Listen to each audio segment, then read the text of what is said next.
Gott am Morgen, ich wünsche dir einen gesegenen Tag. Ans Bibelvers von dir aus in 1. Petrus 1, Vers 22. Wiels du junt an all die Woarheit hoolen, en jene Säulen durch den Jeist en woare Broodaleew jereinicht haben, siet junt unjarenaunda werkjlich vom Hoaten goot. Nu, dit zijn al duizenden jaar terug vandaan wat de apostel Petrus dit schreven deed, aber das ist durchwegen von der und dag noch sehr wichtig. Liebe Freunde, wenn du und ich uns in der Welt rumkijken dann, müssen wir uns einfach die Zeit nehmen und mal unhüllen und uns selbst freuen. Je hebt dort überhaupt Leben rum uns, je hebt dort Leben in unserer Familie, in unserer Gemeinde, bei unserer Arbeit, wo immer wir sind. Hast du wirklich echte Leben?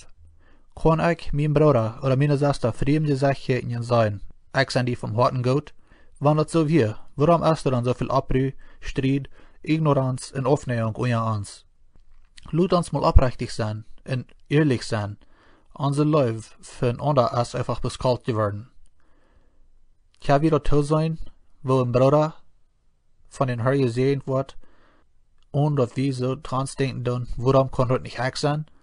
Der Apostel Paulus sagt, Fred jünt mit so einem Menschen mit, wo die gesehen wurden.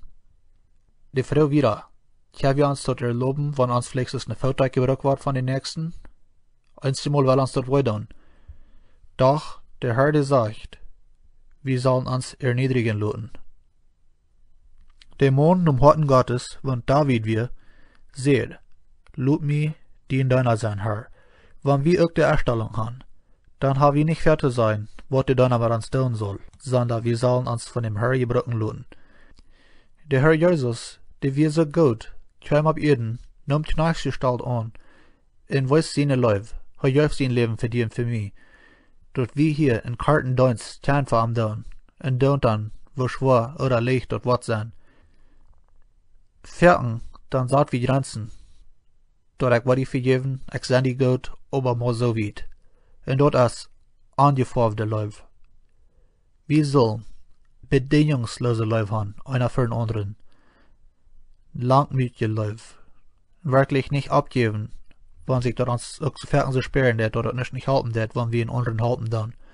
Doch, weil wir über nur denken, was Jesus für uns tut, und weil wir der Karte leben, was wir hier ab jeden haben, für den Herr leben, vergeben, und Leib bewiesen, in einer für den anderen durch sein. Gottes Segen, und hab wieder einen guten Tag.